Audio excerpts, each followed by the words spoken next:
VU's Look at Sports featuring the First Lady of Sports, Rachel Hill. Hey, what's up? This is your girl, Rachel Hill, the First Lady of Sports, and you are listening to I was about to say, look, I'm like, I was just jamming. I'm out of breath a little bit. This is her in the huddle. And woo, we was just singing some Masquerade with Eric Nolan. And I just had like a little workout. So, I know he told y'all to stick and stay and y'all grooving to those tunes right before the 6 o'clock time slot. So, we try to give you some of the hottest sports talk out there on the radio. So thank you so much for joining us. We got a lot to get into. So my co-host Kate is going to be joining me in a second. And also we have Ms. Natalie Turk from Sports Illustrated, who's going to be talking some Indians with us. But I hope everybody had a good weekend. I hope everybody enjoyed their Father's Day. They were able to convalesce with their father if their father's still here. If not, hopefully they were able to have some great memories of them and just be grateful for what they have while it is here. So hopefully everybody enjoyed their weekend and all those fathers enjoyed their weekend as well. Eric Nolan, appreciate you as always. I'm a little sweaty right now. I'm a little out of breath. I'm wondering if our listeners can hear that. Having a good time up in here with Eric Nolan. So it looks like I do have Miss Natalie Turk on with me, as well as Miss Cleveland Kate. And ladies, how are you guys doing today? It's Monday. Mondays. Cleveland Kate, what's up with you? Not much. Did you do anything for Juneteenth over the weekend? Actually, I did. I participated in a Juneteenth parade. So I've been working with the Association of African American Cultural Gardens, and I'm part of the committee that puts stuff on. And we actually did have a parade, a drive-through where we drove through the city of Cleveland in some cars and things like that. And the police were able to stop traffic for us, and we waved our flags and all that other fun stuff. So I did participate in that. Unfortunately, I think the rain kind of killed a lot of potential Juneteenth celebrations because I am brown sugar. I melt when wetness touches me. So I wasn't really going to be messing around with any of that. So Juneteenth was okay. Did you guys do anything to celebrate Juneteenth? I spent a little bit of time Saturday with my granddaughter. We actually, I tried to explain it to her. She's 5.5. Okay. And we looked up some stuff on the internet, so I wanted to make sure I got it right. And she's little, so she doesn't understand, the history of this country and slavery and all of that kind of stuff. And it's funny talking to her because her two best friends are both African Americans, Peyton and Navy. And so she doesn't, at her age, she doesn't see color. She doesn't understand that they're going to be treated differently than she is in any way, shape, or form because she's just little. And she starts kindergarten in the fall. So we'll see if any of that changes when she's around a larger group of kids. But, the one little girl lives right next door to her. And the other one is her mom works with my daughter. So they babysit each other. The kids are back and forth and everything. So she's had limited exposure to other kids at this point in her life. But I figure, might as well start them early. Might as well explain, what I can try to do at a 5.5-year-old level. You going out a little bit, Kate. Kate, I think you might be on mute. Kate, I think you might be on mute.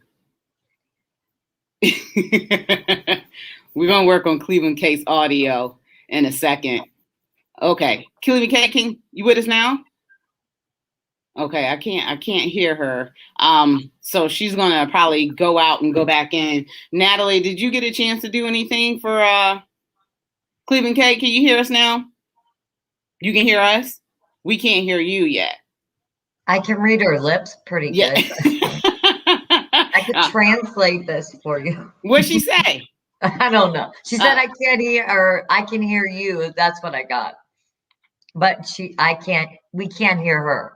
Okay. See, I'm good at this, I guess. Yeah, I was about to say thank you because, I'm not good at reading lips or anything like that. But Kate was telling us a great story about those attempts. And I was going to tell her that, she can always reach out to me at any time if she needs any help regarding those things. Nat, did you do anything at all for Juneteenth? Well, you know what I do every day. I watch the Cleveland Indians play baseball, but no. To speak kind of on Cleveland, Kate said, I have a daughter who's older. I won't give her age; it'll reveal my age probably. But anyway, no, I'm kidding. So my daughter has a similar experience as Kate. You were saying, your granddaughter's will be in kindergarten, I think you said. So my daughter is much older, and so it's just, I know there's a lot of struggles, but when I talk with my daughter, it's in such a different, when I grew up, things are so much different than the way my daughter grew up. So when she grew up throughout school, she, a lot of her friends were from mixed families. And when I was younger, that was a big taboo. No one, I didn't, in the school I went to and graduated from, there was hardly, any of that. So my daughter grew up not seeing any color, even all the way through her teenage years. So that to me is a great thing. And we actually talked about Juneteenth with her because it was funny story how it got brought up, but she went to the DMV and it was closed on Saturday because her boyfriend turned 21. And she's like, Mom, why is the BMV closed? And I went into how Biden had just, passed that and made that a federal holiday. And so it was a good talk with her. And she's like, I don't, since she doesn't see it because she has so many friends and her experiences are not, they're very pure, I guess I would say, even at her age, compared to your granddaughter. So I tried to explain to her, a lot of the history of it too, and that it still is prevalent. Now it's not like it has changed. And I explained to her how I grew up and some of the changes, but so that was my story kind of about my child with it. And then I watched the game, or I was at the game and had to do that. So, but yeah, I think it's important, Rachel. So I will send my daughter your way as well if she needs any information. Yeah, Kate, because before you was having audio issues, I was going to say, you can contact me at any time for any help or guidance with things like that. I'm always available, even though I didn't really, do too much to celebrate. But the DMV wasted apparently no time with making sure that it was closed for Saturday. That was quick. Well, my boyfriend works for the state. Thursday night at 8:00 or 8 or something, they got a email that they didn't have work on Friday. So it was very quickly passed through a lot of the federal and state agencies, I guess, for the day off. So I think it was Thursday that Biden passed that. Don't quote me, but I think it was. So it went in effect pretty quickly, and I am very glad to see that he did that, and just to bring awareness. And I'm glad that you were able to participate, even though it rained, Rachel, in that parade.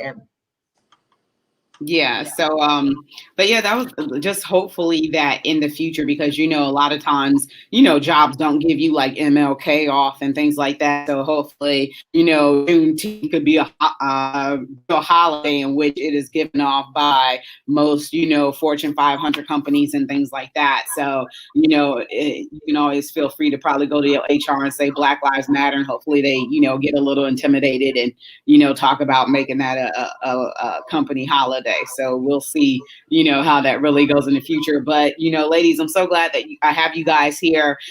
Usually we're going to have Natalie on. Natalie's been joining us on Mondays to talk Cleveland Indians with us. So we just came off of a series, and Natalie, you actually went to Pittsburgh. Me and Kate had the fun opportunity to go to Pittsburgh for a Cleveland Browns game. So that was fun. We got in, we got out, but you actually spent the whole weekend there. We love you too, Willie. You actually spent the whole weekend there, and you can tell us about that, because this team was in danger of getting swept by one of the worst teams in Major League Baseball. So tell us a little bit about Friday and Saturday night.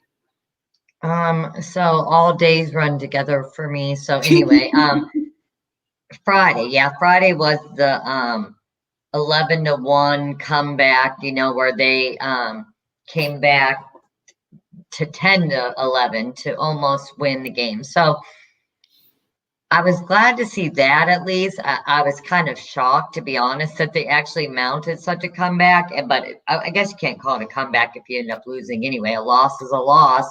I always say a win is a win. So, I mean, hey, they still lost. And then lost on Saturday, and then avoided the sweep yesterday. So right now, and then they'll be facing the Cubs tonight. So, but as far as the Pittsburgh series goes, the Pittsburgh Pirates are coming off, I believe, a 10-game skid whenever the Indians come into town. I think I said last week that I'm no longer going to say that, these are easy games on the schedule, because the Indians seem to play just their worst baseball against the worst teams. So if your team is slumping in the MLB and you are on a 10-game skid, you just need to play the Cleveland Indians, and then you're going to be fine.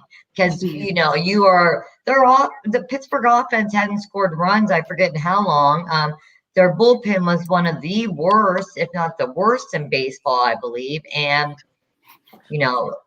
they ended up almost sweeping the Indians. So it was disappointing. And really, there's not a lot of excuses for it, even though, the lineup for the Tribe, the pitching, Jose Ramirez got hit in the foot during Saturday's game, I want to say. So he's a tough guy. And when he left the game, I was like, oh, no. Like, if we lose Jose right now, I am just going to bury my head in the sands of Lake Erie, because there's no coming back. But luckily, he's in the lineup tonight, and it was just, precautionary.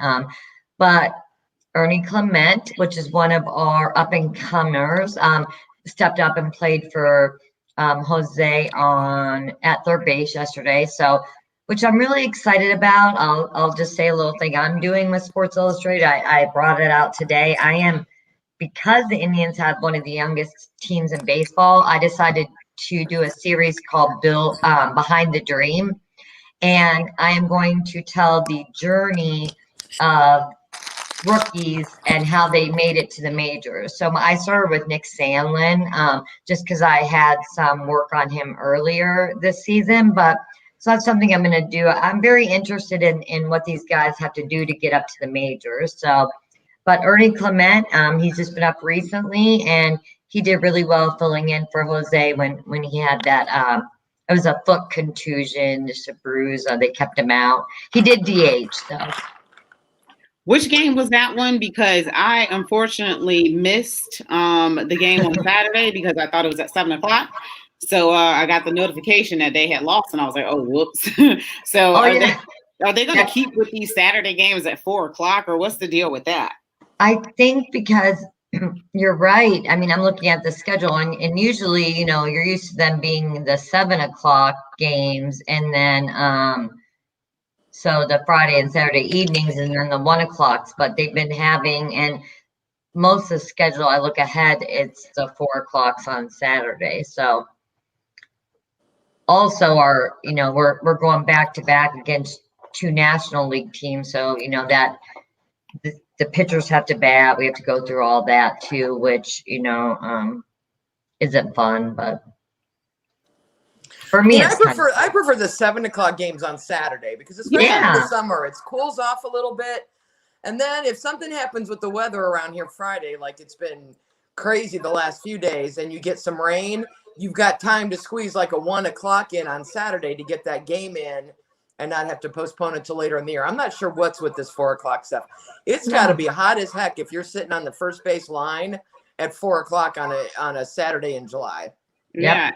And then you're having to pick and choose because, you know, I think probably a lot of fans would have wanted to go to Jarvis's All-Star game, but both games are at the same time. So, you know, I mean, not everybody would have fit into the, you know, Jarvis's because it was sold out. But, you know, that's making fans pick and choose which one did we want to go to. So you could have had even more people down at the Indians game if those games are not ran at the same time. And, you know, Kate has a point. It's the summertime. You know, usually, you know, I want to watch the game on a Saturday night, not at 4:00. So it was just kind of weird.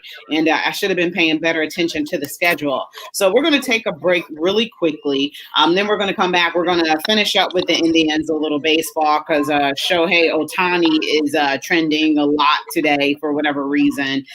So we're going to talk a little bit about that. Then we're going to talk a little bit basketball. So excited to talk about that, even though the Cleveland Cavaliers are out of the race. I did watch all the playoff games this weekend, and Ben Simmons, the Cavs were trending today on Twitter because people are talking about they want Ben Simmons. I'll take him. So we'll talk about that. Kate shaking her head no. So we're going to talk about that when we come back. We're going to be right back. This is Her in the Huddle, WOVU 95.9 FM. We'll be right back. We are celebrating Black Music Month here at WOVU 95.9 FM. Jay-Z, aka Sean Carter, is a hip-hop artist and a businessman. He is the founder of Rockefeller Records and previously served as president of Def Jam Records. Born in 1969 in Brooklyn, New York, Jay-Z got into hip-hop to avoid the drugs and gun violence in the Marcy Projects, guided by his mentor Jaz-O, who produced much of his early work. In 1996, Jay-Z sold over 420,000 copies of his debut album, Reasonable Doubt, within its first week, featuring Can't Knock the Hustle and Brooklyn's Finest with the Notorious B.I.G. Jay-Z released a new album each year through 2003, all 8 reaching certified platinum, gold, and silver before he briefly retired after the Black Album. While away, he and his mother, Gloria, focused on the community and established the Sean Carter Foundation, which helps individuals facing socioeconomic hardships, including scholarships and career exposure programs. Jay-Z returned in 2006 with more #1 albums in the coming years: Kingdom Come, American Gangster, The Blueprint 3, and many more. He has won 23 Grammy Awards and has sold a record 14 #1 albums since his debut in 1996, 11 of which are solo. Jay-Z has truly built an empire, a net worth of $1.4 billion through his career in hip-hop and other business ventures, including the 40/40 Club and Rocawear. In 2021, Jay-Z became the first living solo rapper inducted into the Rock and Roll Hall of Fame on his first year of eligibility. This celebration of Black Music Month is brought to you by WOVU 95.9 FM. Our Voices United, a Burton Bell Carr community radio station. Welcome back to Her in the Huddle with Rachel Hill, the First Lady of Sports. All right, welcome back to Her in the Huddle, WOVU 95.9 FM. This is your girl, Rachel Hill, the First Lady of Sports, and I am here with my host, Cleveland Kate, and our special guest, Natalie Turk from Sports Illustrated, Cleveland Indians beat writer. Now, always, you can listen, you can actually call us, 216-271-0959. You can listen to us online at WOVU.org, and you can always feel free to download that WOVU app so you can listen to your favorite personalities like myself on the go. So I am here with these ladies today, and we're talking a little baseball. So Nat, the Pirates snapped a 10-game skid. They beat the Indians Friday night, 10-11. We talked about this just very briefly at the very beginning, but it takes a lot, I think, for this team to come back. Obviously, a grand slam obviously helps that happen. They almost came back. They didn't. They weren't able to string enough, hits together because they got that grand slam in the 7th inning, and then after that, it was kind of kaput after that. But I do admire the tenacity because this isn't a kind of team where they can get into a very big hole and come back. But they were able to do some damage against the Pittsburgh Pirates pitching, where you kind of saw why Pittsburgh, had lost consecutive games like that. And they were able to get some hits, but they weren't able to mount the final comeback. And then on Saturday, they lost 6-3 on Saturday. Yeah. Wait, Sunday, right? Yeah, Sunday. No, wait. Yeah, no, Saturday. Yeah, because didn't they lose on Sunday like 2-1? Yeah. Okay. Just So, ignore me. how was Pittsburgh for you? Okay, so I like the city actually of Pittsburgh. I think it's a beautiful city. So I always enjoy going there. As far as, not the teams or anything, but I always enjoy going there just because it's pretty. The only bad thing is if you make a wrong turn, off one of those bridges, you're in a mountain somewhere and in a tunnel and you don't know where you're going and you're going to end up in like the ocean or something. I mean, I'm just traveling all the way, Turning so around isn't easy. Like yeah, if you you got to make realize sure you went the wrong way, trying you're to in get off and get back on and figure out how to get back in is not. Okay. That is the most ridiculous, I think, one of the cities I've driven in lots of times. I know it, so I try not to do it every time. My GPS messes me up. I don't get off, and then I'm just screwed because, like I said, I'm in a tunnel, I'm in a mountain, and I don't know where I am, and then I'm late. So that's what happens there. So I haven't been to a baseball game there in a while. I remember I went one weekend. My girlfriends and I are, we call ourselves the fishing widows. Our men have gone fishing the same week in June every year for like 30 years. Oh, wow. So we actually went to Pittsburgh one year because the Indians were playing there. Yeah. And so that was the first time I'd been at the ballpark. And I'm so used to comparing everything to Cleveland. Yeah. As you're walking around, the seating, everything is painted black because all their colors are like black and yellow. And then from what I remember, as you're walking, there's no like sign ahead of you that tells you where the seats are. You have to look like to your left to see what section you're at. And then people kept bumping into me. And I'm like, dude, if you want me to stop walking to look and see where I'm at, put some signs up overhead with like an arrow or something. I just thought it was really weird. Yeah. I can imagine something Pittsburgh being very backwards. I've been there like twice in my life. One time in college, I had to spend a night in a bus station there, which was a traumatic event. And then the only other time was with you, Kate. And, I fell asleep on the way home. So I kind of didn't see too much of anything but the back of my eyelids. I still feel bad about that. It was a monumental day. I don't know how we ended up deciding that was the football game we're going to go to, but that ended up being the one where Myles Garrett took his helmet off and had a little throwdown at the end of that game. So whenever people talk about it, I'm like, yeah, Rachel and I were there. Well, no, we were in the tunnel. That was home. We actually missed seeing it live because there was like 2.5 minutes left. We're like, we need to get out of the press box and get down to the tunnel so we can interview players on their way to the locker room. And we're all there with all the media waiting, and all the media is watching the fight on a TV screen. It was very bizarre. That was at home though, because didn't you take the Rapid down? I thought the home game was a different one. Wasn't that in Pittsburgh? That was at home. Because remember, we was in a tunnel, and remember we was at home for that one. The Pittsburgh one, we got out a little early. There in the tunnel. I thought that was the away game now. Yeah, because I didn't get home that night until like almost 2 o'clock in the morning. Because remember, it took forever for them to let us in the locker room. Oh, it did. Yeah, that was a crazy night. But you know what? You're right. I remember that because I remember being afraid the Rapids stopped running at like 1 a.m, and I wasn't sure if I was going to be able to get on. We were going to be able to get out of the stadium and stuff in time to even catch the Rapid. Yeah, that was a crazy night. But so the Pittsburgh game that we went to, we did lose, so we actually got out of there a little bit early. But that's like my only time going to Pittsburgh. Those out. Huh? I blocked those out. I know. And we could have won that game because we were actually, winning games and doing well. And we thought we had a good shot, but no. But guess what? This year we're going to win. So we're going to get to some football a little bit later in the show. I got my pencil. I'm going to write that down. Rachel says we're going to win this one. I think we're going to win both against Pittsburgh. So you can book that. You can put that down, book it, and hold me to it. And we can place a little wager. So, but yeah, with the Indians, so Chicago Cubs coming up this series. What are your thoughts going into the series with the Chicago Cubs? Because I look at them kind of like our nemesis now since they beat us. But back-to-back interleague games. What are your thoughts, Ian? What are we going to do regarding pitching? Oh, pitching. So, you're right. They are our nemesis. Like I said, did you tell me I can't have two teams? I forget who told me. I think it was on your show. Somebody told me I can't. But the Cubs used to be my second favorite team, like my National League team. No, you can't have that. I think that was you then, Rachel. I think it was you.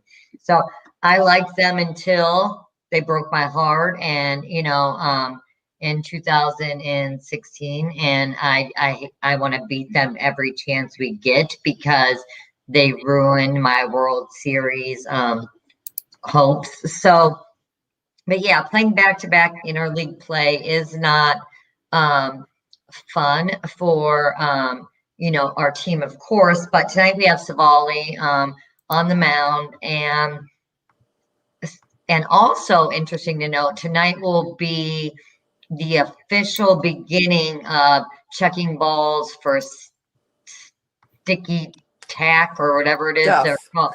Sticky stuff, whatever. So it's official tonight, and they did ask in the pregame if they think it's going to be a circus like across MLB, like what's going to happen tonight? Are they going to be checking everything, blah blah blah? And we were made aware that a couple of weeks ago, I forget which team we were playing, called out Karen Check and thought that he was reaching in his glove or reaching somewhere a lot. And at that game, that was several weeks back when all this talk started.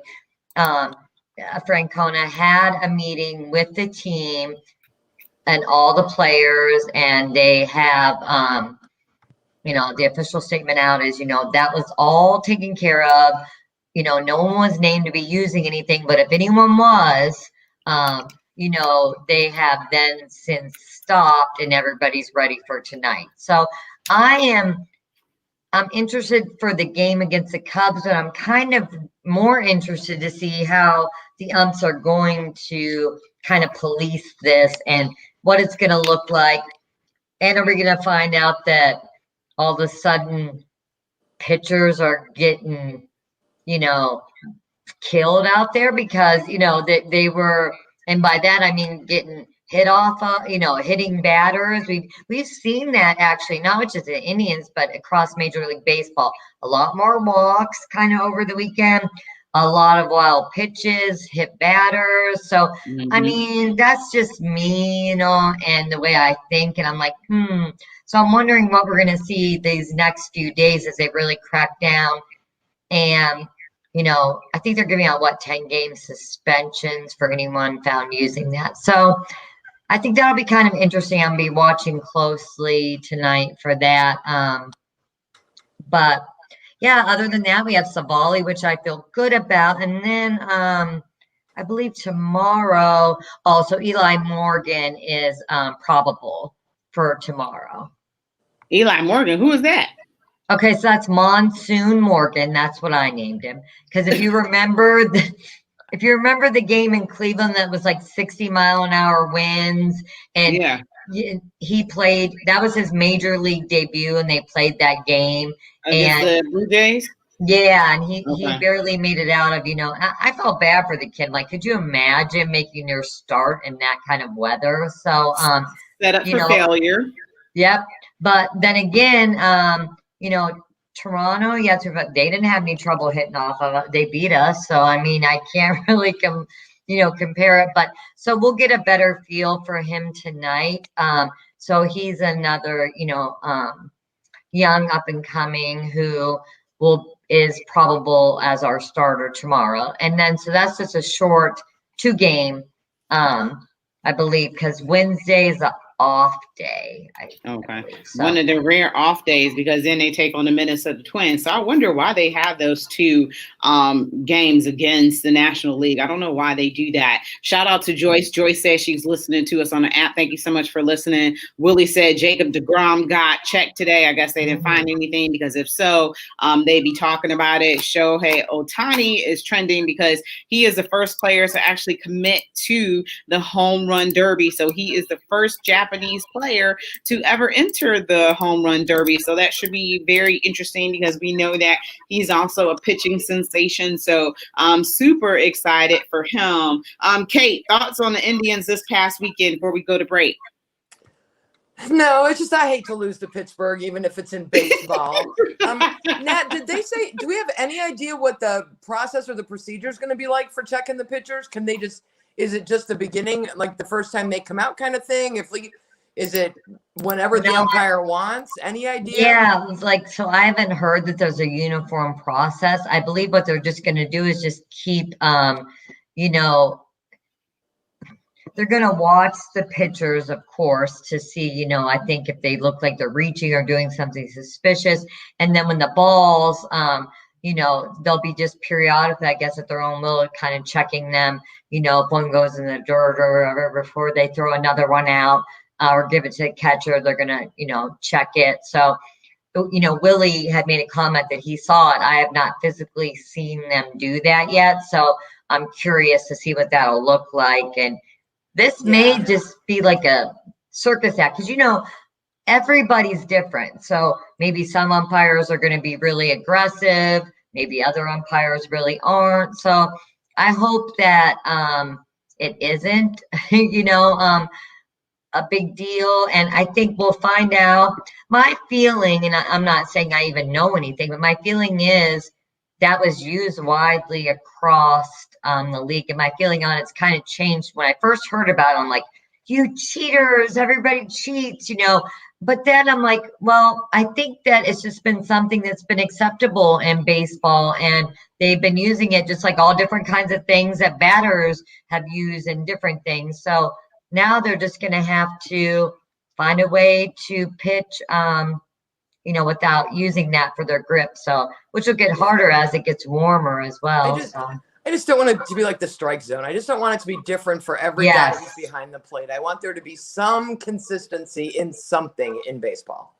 Well, it's going to kind of be hard too because both baseballs rotate out so quickly. So the average baseball is like sees about 10 pitches or what have you. So they're going to be, those balls are going to be getting out. And also think about it, a player, you know, can put stuff on the ball as well because they know that the pitchers are really going to be checked. So, you know, a player can do it as well. Because you think about Houston Astros, this was a team effort, even though, you know, so I just everybody was the guys running in from the bullpen and having to stop and check in at home plate first and just be like, here's my check my hands. Nothing under my sleeves. Check my hat. Okay, can I go to my mound now? Yeah, warm up. Just baseball takes long enough to play anyway. I cannot deal with that. Yeah. So if that adds all this time to this, so I have not been made aware of it. And as far as I know, there aren't any uniforms. So I think you're exactly right. I think they're kind of just going to play it as they learn it, and then hopefully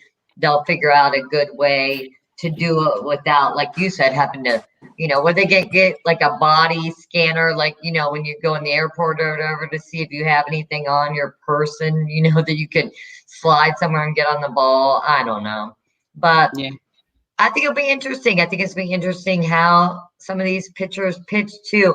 And then people are probably just going to assume if pitchers started having bad outings, they were using it. So I don't know. I don't look at it as negatively as I did a few weeks ago because I think they honestly probably just a majority of them were, or, you know, and it was just something that they did.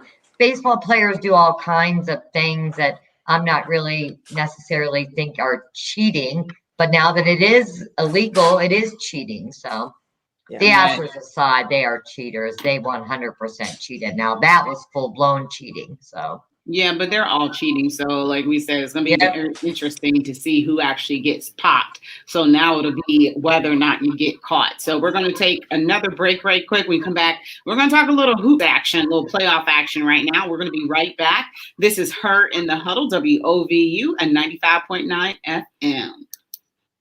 What's up, Cleveland? It's time to party. Get up and move and throw your worries in the groove at the Dancing with Woodhill Block Party. It's all free and brought to you by the Woodhill Action Ambassadors.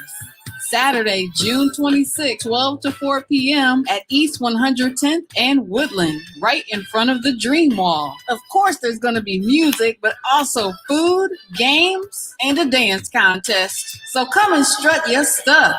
Electric slide on through. Do the Tootsie Roll. Do the twerk and jerk. The shoe. Be a renegade. Go ahead and hit the Quan. And then hit the folks. And dab the night away at the All Free Dancing with Woodhill Block Party. Saturday, June 26th from 12 to 4 p.m. at the Dream Wall, East 110th and Woodland. Brought to you by Recess Clee, Neighbor Up, the St. Luke's Foundation, Burton Bell Car Development Incorporated, and WOVU 95.9 FM.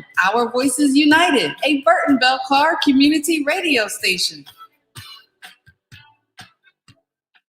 Hello, this is Ronnie Cannon, Community Engagement Manager from Tours Employment, and you're listening to WOVU 95.9 FM, Burton Bell Car Community Radio. Welcome back to Her in the Huddle with Rachel Hill, the First Lady of Sports. All right, welcome back to Her in the Huddle, WOVU 95.9 FM. This is your girl, Rachel Hill, the First Lady of Sports, and I'm here with my girl, Cleveland Kate. And, excuse me, we have special guest, Natalie Turk from Sports Illustrated, Cleveland Indians beat reporter, excuse me. Sorry, let me get myself together.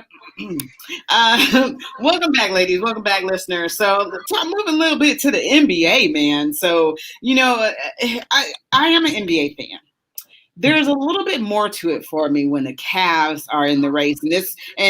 Just to mention, this past weekend was the anniversary, 5-year anniversary of winning the title. So that was one of Cleveland's, best times in Cleveland ever, a moment in history for us. We became a city of champions once again. And sometimes, I don't know if it's weird, but like when I'm not in a good mood, sometimes I'll go back and watch the last few minutes of that game. There's like this one video on YouTube that's like 8 minutes long, but it, shadows the last few minutes of the game. And I watch that to put me in a better mood sometimes. I hope that's not weird, but that's not weird.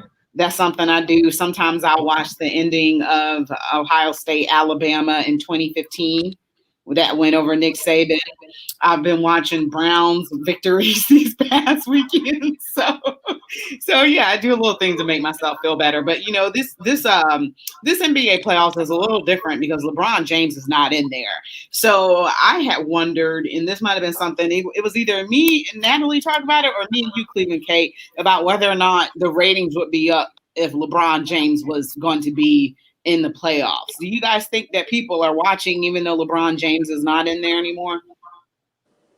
Oh, yeah, because I think there are still NBA fans, and there are fans like, you had the Cleveland fans during the years that we didn't have LeBron, like when he was in Miami before he came back, and then when he first left. You have all kinds of fans of teams out there who thought they have no chance to win the finals if LeBron's in. So once LeBron's out, I think the other team fans are just even more excited. They're like, oh my God, my team actually has a chance to win because they don't have to deal with LeBron. You know what I mean? So I haven't seen any numbers on, what the ratings have looked like, but I would imagine everyone who's a fan of a team that doesn't have LeBron is super excited right now. Yeah, he's broken a lot of hearts. So, it's just been very interesting. The LA Clippers went ahead and dispatched the Utah Jazz, and I was kind of surprised because the Utah Jazz had the best record in the West, and they were the number one team, and the Clippers did them in 6. They were able to get that critical road victory in Utah. So that was kind of interesting. And then the Phoenix Suns, they just went through Denver, and the MVP Jokic played on Denver, and they just dispatched Denver like it was nothing. So they're about to do the same thing to the Clippers. So don't be surprised when it's Phoenix in 4. Well, you know what, though? It was a close game. I kind of enjoyed it. There's no Kawhi. So if Kawhi comes back, do you think it's going to be a little different if Kawhi does come back? Yes, if he comes back healthy, not if they rush him back because they're trying to get something to save the season out of him.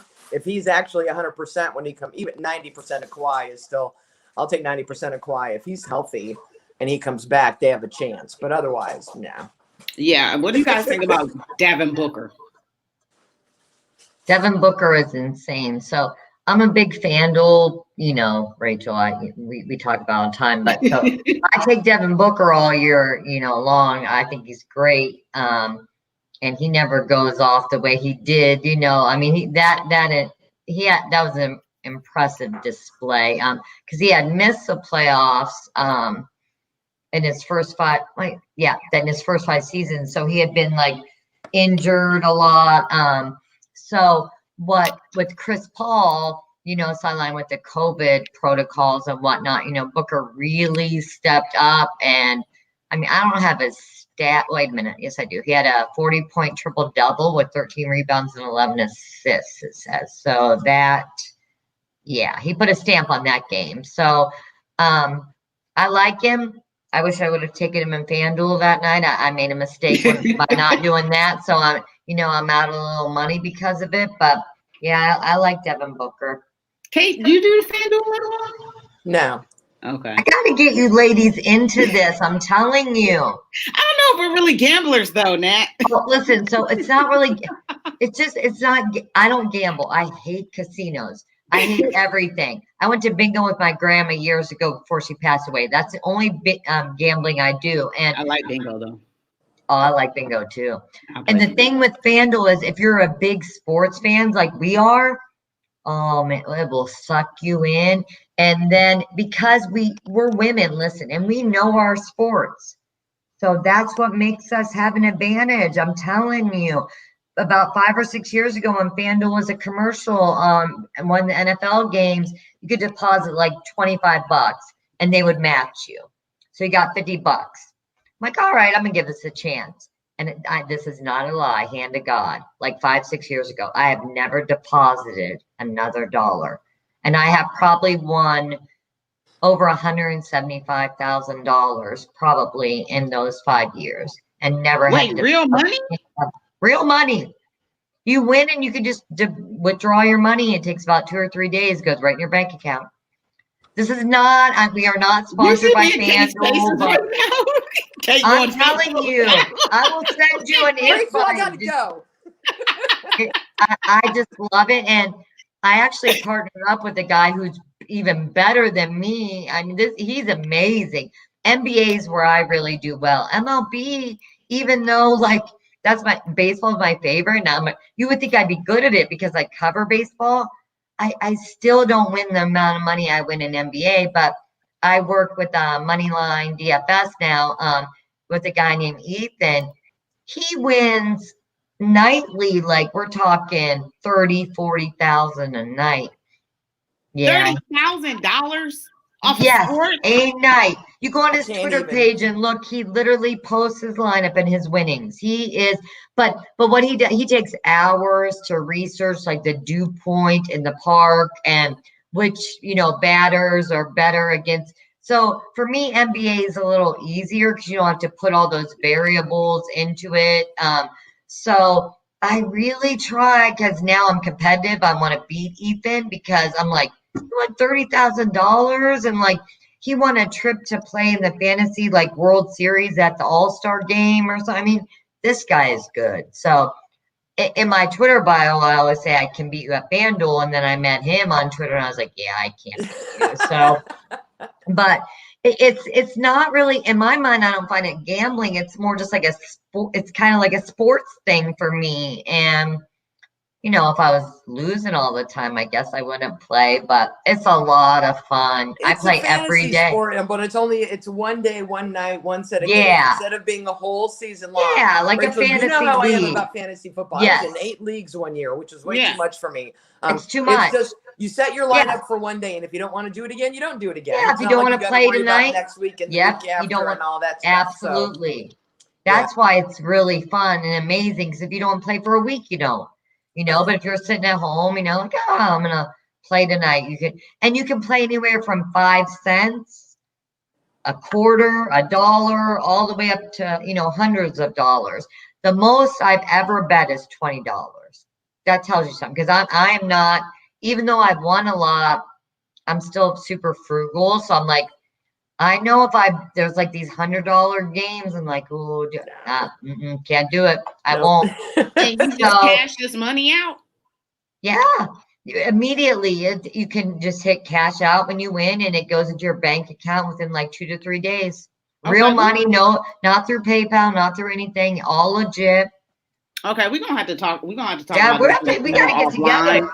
I'm telling you, because you are a smart woman with sports, both of you. Yeah, you would do very well because you know what I mean. You know players, you know matchups, you know teams. You do good but at at the this. same time, there's that gambling element, right? Like Devin Booker broke out of nowhere. Yes. Whoever had him in their lineup that night Yep. kicked everybody's butt. So you still have Absolutely. the unexpected things that You're we right. see in sports. So They call that flyer, you know, that you got to just kind of you got to differentiate yourself somehow, you know, between I enter contests that are only one entry because those big Vegas guys, I'll put like 150 entries. It's only one entry, and I'll only play against like maybe 50 people. I'll pick those kind. But anyway, it's a lot of fun. But you're right. People had Devin Booker last night. You know, they were very lucky. I was not. So that's a whole nother show. But I just try to tell Rachel, don't be against it.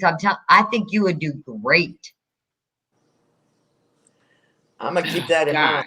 Yeah. I'm like, look, I don't know if you saw me and Kate's faces when you first started talking about this, because we're going to talk about this offline some more, because I'm broken. I need some money, honey. Yeah. We're gonna take another break right quick. We're going to head into our last break. We're going to talk a little bit more basketball. That's okay, because you got my mouth water. I'm like, I'm broke.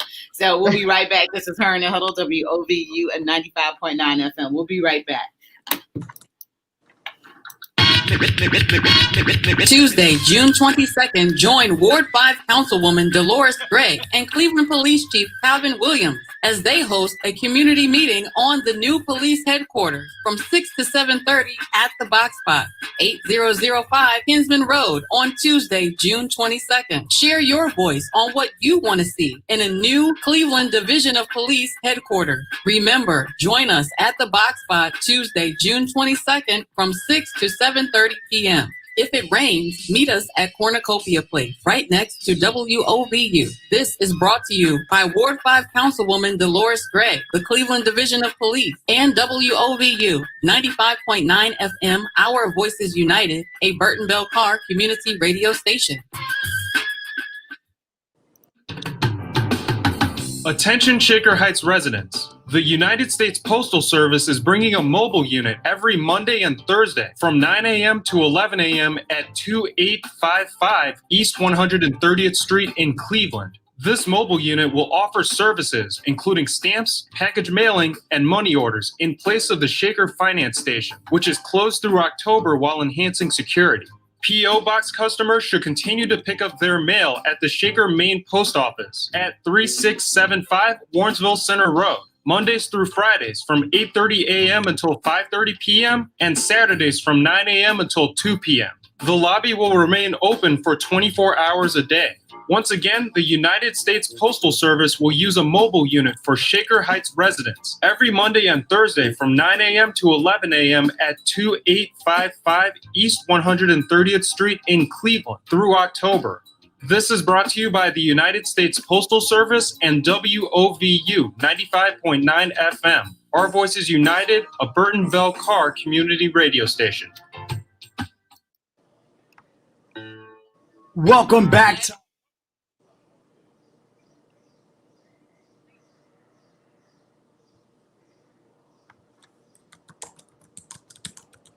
All right, welcome back to Her in the Huddle, WOVU, 95.9 FM. This is your girl, Rachel Hill, the First Lady of Sports. And I don't know if you guys have your alerts on your phone, but just right quick, we got to take a quick detour from the NBA. But NFL news, Raiders defensive end Carl Nassib, Uncle Carl?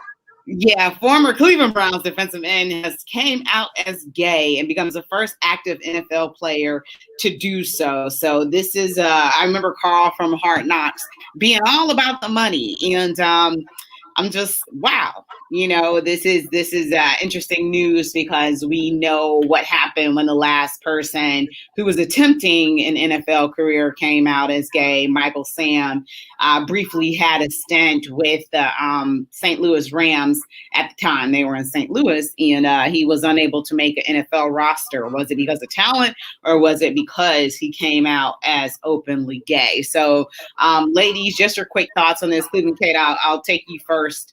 Thoughts on this news that just broke? I think it's about time. I'm sure he's not the only player in the NFL who's gay. I think maybe he's just the bravest. He's actually a good player. So I struggled with the Michael Sam situation because I just didn't think he was that good. And then I felt like now if you cut him, people are going to say it's because of other things. And so we'll see what happens with Carl. I liked him when he was here. I was sad when he left. So, I knew, I kind of kept an eye on him in Vegas. I keep an eye on quite a few of our former Browns players, like, You do? Mitchell Schwartz, who still wears roller skates, in my opinion, on the offensive line. But I think it's about time. And hopefully there will be some other players who are brave enough to speak their truth and stop hiding behind it. There's no reason for it anymore. Nat, what's your thoughts? Absolutely. I've heard her sentiments. I think that's brave. I think it'll open the door, hopefully, for other NBA players or NFL players. I'm sorry. Actually, all sports players, everyone. It really is, though. Something when an athlete or, even a celebrity or whatever will come out like that. So I do think it's brave of him to do so. And I do hope, though, that sometimes, like when you said, if the player sucks, actually, then it's going to look upon like, are they discriminating because, they came out openly gay. But I think that is great and it needs to be done more. And so kudos to him. And I hope that, people do the right thing and that he's treated fairly and just by teammates and coaches and people in general for coming out in such a public way.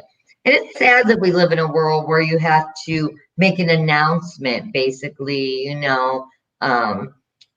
instead of, I kind of almost feel bad sometimes that people have to announce that because they need to get that weight, but it probably, I don't know, but feels better for him to just get it out there and you don't have to, live behind that anymore.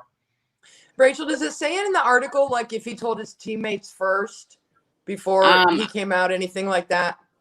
I'm not seeing anything. It looks like what he did was he released something on social media. So he put a video on Instagram. I just want to take a quick moment to say that I'm gay.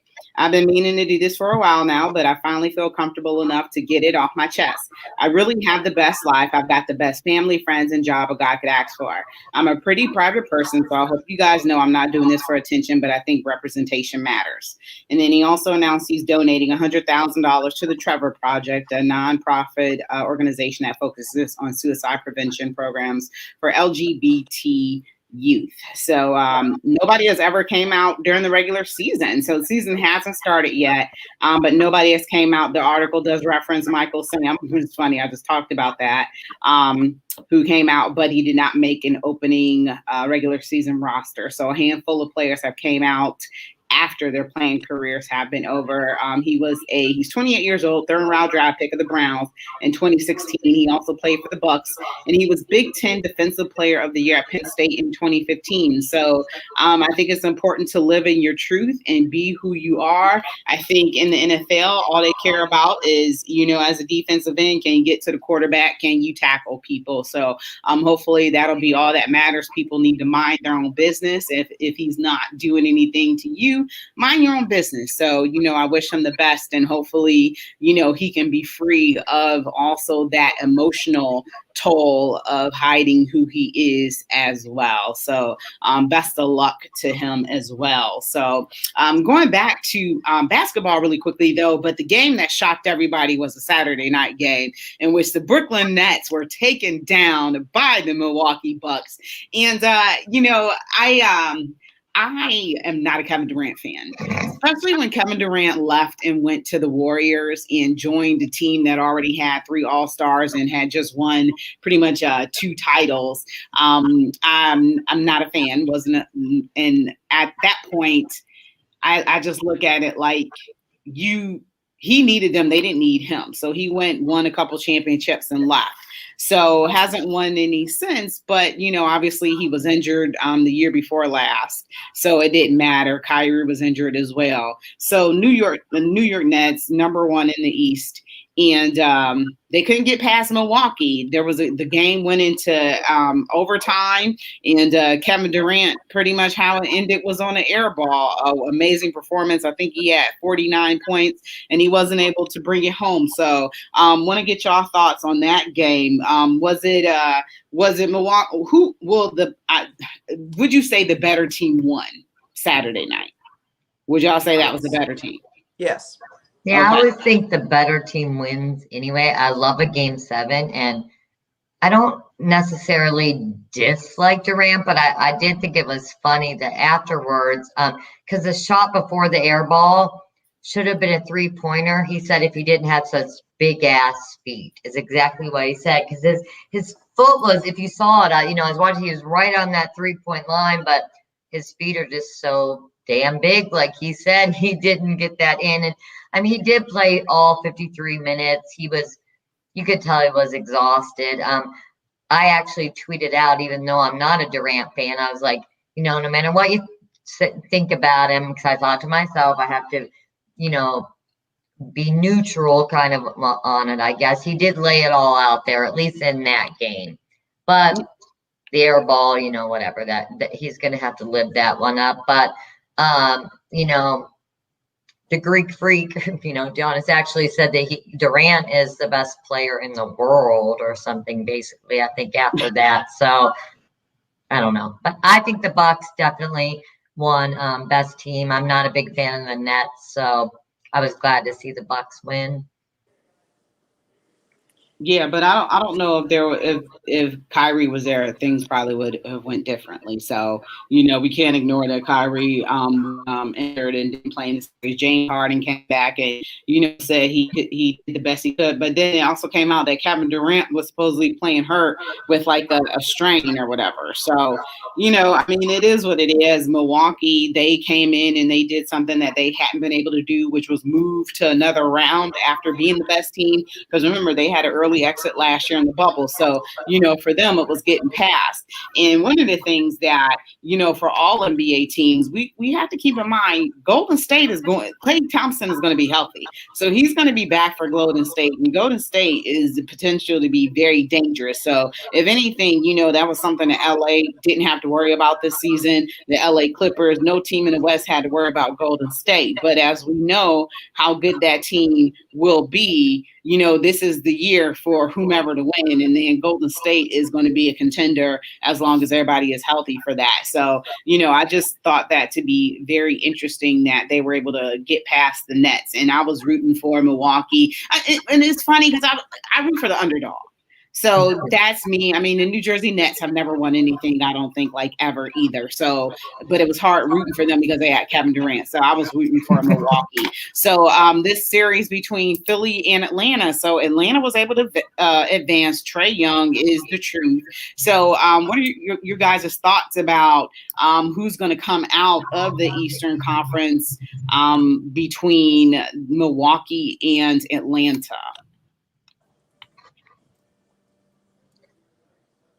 I don't know. Me go first? Who's going to go first? Yeah, you go ahead and go first because I thought it was interesting that both the Eastern Conference, both the last round games won 7, right? Mm-hmm. Which means these guys are very tired. Yeah. You're going up on the Western side. You got a very fresh, realist, all things considered, a fresh Phoenix team. Even the Clippers only had to play 6 games. 7 games is very taxing on you physically. They're both coming off 7-game series where they had to take it down to the wire to get it done. I think Milwaukee will edge out Atlanta because I think when it comes to base talent that they're just a little better, but it really could go either way. It would not surprise me if either one of these teams won. Yeah. And there's a lot of talk about Ben Simmons today. Did y'all see anything from Ben Simmons that made y'all think that he's an awful or terrible player? Yeah, I'm like, just because his team's out and he's got nothing to do right now does not mean everyone in Cleveland needs to talk about him becoming a Cavalier. His stats were worse this year than they were last year, which is, he's down to, a little over 6 assists in a game. If you're not hitting 9 or 10, you're not coming to play here. I don't need that kind of. He scored 4 points. 4 points. Yes. He scored 4 points. How can you Yeah, score? I don't need someone I could choking in the score 4 playoffs. points. I could choking in the score 4 playoffs. points. I think I could score 4 points. Yeah, but I think it's taking a lot of credit because we only got a minute, less than a minute left. But I think it's taking a lot of credit away from Atlanta and what they were able to do defensively against him as well. So everybody's getting on Ben Simmons, but I'm like, you have to look at the defensive job that Atlanta was able to do, and they were just the better team. They were the ones who got up, they were running, and Joel Embiid, they were able to take him out of it a little bit. He was a little injured as well, so I'm like, hats off to Atlanta for coming there as a 4 seed, knocking off the number 2. They were ready to go. So I think that that's fine. And that's fine. I'm not saying he's the reason they lost in the playoffs. I'm just saying if you want him to come to Cleveland, I look at the entire season. He was averaging 17, 18 points a game. This year he was down to 14 points a game. He's clearly not where he used to be. Why do I need him here? Yeah, and I'm okay with that. So, ladies, I don't pick him in FanDuel because he doesn't win me any money. If that tells you anything, he shouldn't be on the Cavs. And that's all I have to say. That's all you need to know. All right, ladies, thank you so much. Cleveland Kate, Natalie Turk, thank you, ladies. You're listening to Her in the Huddle, WOVU 95.9 FM. Thank you so much. Have a good night, everybody. Good night.